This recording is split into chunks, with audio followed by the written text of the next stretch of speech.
So, Wall Street firms are now getting rich off of the housing crisis by essentially investing in build to rent homes, which Americans can never actually purchase.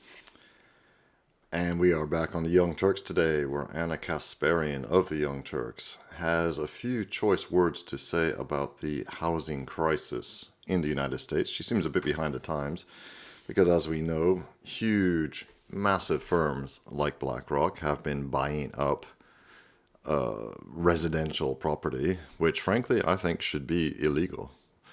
I don't think residential properties should be purchased for investment purposes. I think they should be saved. Housing stock should be set aside for actual private individuals to buy and live in and eventually rent out. If we could talk about that in detail, but having massive firms like BlackRock and others, Wall Street in other words, buying up residential property is not good. It's not good for the people. It's not good for the people of the United States. As far as I know, it doesn't happen here where I live. I live in Belgium. I've been living in Belgium for many, many years now. And I don't know about other European countries. If any of you know, please let me know in the comments. I don't think that is a thing here. I don't think it's allowed. It's certainly not like it's allowed in the United States. And it's not really a partisan issue either. I think Republicans, Democrats, conservatives, liberals, they should all be on the same side on this issue. Let's see what Ana Kasparian of the Young Turks has to say. Richard Bellote loves the view from his backyard.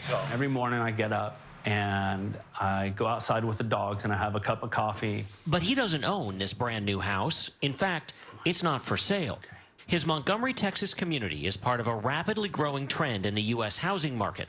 Blocks of single-family homes built specifically to rent. It's a good stepping stone. Despite saving diligently to buy a home, the interest rates are just too high to manage. He and his fiancée feel priced out of their house hunt. And just really kind of crossing our fingers that those rates go down. Stepping stone in what is likely to be an overpriced rental unit that was specifically built not for working class Americans to be able to afford and buy in order to build wealth, but specifically for lease. Now, look, typically, I don't have a problem with that, right? I think when you increase housing stock, that is a good thing. But we need to increase housing stock for both rentals and houses for families to be able to purchase so they can, build wealth, have stability, not worry about their landlord increasing their monthly rent. So Wall Street firms are now getting rich off of the housing crisis by essentially investing in build to rent homes, which Americans can never actually purchase. And look, overall, I wouldn't have a problem with that, especially when you have this trend of private equity firms buying up, our remaining inventory of single family homes that people typically buy to own. When it comes to that existing stock, it's terrible when they buy those homes. So I think they're going to engage in this. Yeah, sure. You can make the argument that it's better that they're specifically building new houses for their little, financial schemes. But when you couple that with the fact that construction for homes to buy has dipped even further, this is a huge problem. I do find it to be a huge problem. And it's also interesting that these firms are able to easily construct homes. All of a sudden, there's no problem with over-regulation in these parts of the country. They're not running into red tape. It's just so easy for them to build the single-family homes. No problem, right? No fuss, no muss. But when it comes to construction of homes for Americans to buy, we get all of the arguments about overregulation, which, by the way, in some cases is definitely true. In places like California, definitely overregulated. Yeah, she makes good points. Absolutely. Why is it so easy for huge investment companies and firms to build entire, subdivisions of homes, which they then just rent out in perpetuity without actually selling to private buyers, private individuals who want to buy their home? Why is that even allowed? How is it so easy for them to do that? Somehow they can cut through all the red tape. Of course, it's easier for them because they have access to the politicians and they can get laws written in ways which make it easy for them to do exactly what they're doing. That's the whole point of big, powerful corporations with deep pockets buying politicians, buying influence, buying the people who write the laws. And yeah, again, as I said earlier, that's not a partisan issue. Everybody should be up in arms about this. It shouldn't even be allowed. Again, I'm very much a traditionalist, a conservative, if you will, hyper paleo conservative. But here, I agree with her. Now, of course, first of all, the situation is bad because the laws are written to favor these massive corporations which buy politicians. Secondly, we have unchecked mass migration into the United States. That doesn't help either, obviously. It might help people and companies that are renting out homes because they can just rent out all these homes to desperate immigrants, all these Indians who are coming. Like Elon Musk, he just wants millions more of Indians to come, and they'll rent these homes out no problem at all, for example. So there's a lot that goes into this. Ana Kasparian, of course, doesn't mention the migration element here, but let's let her keep talking and see where she goes. Definitely makes it difficult to construct new homes. So I'm not saying that argument has no credibility. However, we're now approaching this system where everyone is not going to own anything, right? You're going to rent and you're going to like it. Okay, the argument that was made at the World Trade, what was it called? I'm forgetting the name of the yearly or annual conference where they just basically said, we're going to pursue this system where people don't own things. They just rent things. Yeah, you're thinking of the World Economic Forum, Ana Kasparian of the Young Turks, World Economic Forum, the WEF, and a famous meme, which was true, they really did publish this, was you'll own nothing and you'll be happy. Everything will just be a lease or a rent or a subscription service, including your home. Yeah, who does that benefit? I don't think that's the kind of system most people want. But nonetheless, look, we'll get to more details about how disastrous this is. But before we do it, I should probably give you some more details.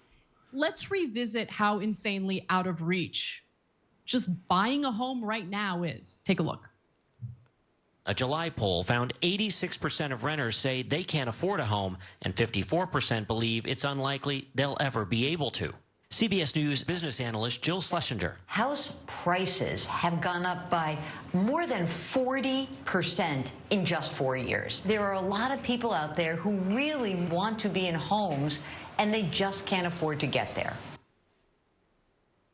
And it's incredibly frustrating, especially when you consider the World Economic Forum, by the way, is what I was referring to. Especially when you consider, our wages, people's salaries certainly are not rising to keep up with this housing inflation, right? Housing inflation has far surpassed, rapidly surpassing what people are earning. So you can do everything right. You can work really hard. You could have a good career. You could be making good money. You could be stacking paper. And then just when you think you have that 20% down payment ready to go, well, the market just exploded further. And it's impossible to buy a house. And it's unfair to hardworking Americans. They deserve, by the way, I have a firm belief that if you want to calm down the resentment and rage that we're seeing in this country, make it easier for people to buy homes. Seriously. Make it easier for ordinary, hardworking Americans to build wealth. But the greed just conquers all, and it's so frustrating. So CBS Evening News spoke to a gentleman by the name of Brent Long. He's the president of the developer known as Christopher Todd Communities. So this developer brands itself as the leader in built-to-rent homes. Now, Brent Long admitted that at least some of his tenants are now renting because even though they have great jobs, even though they have good pay, they've got no other choice. Take a look.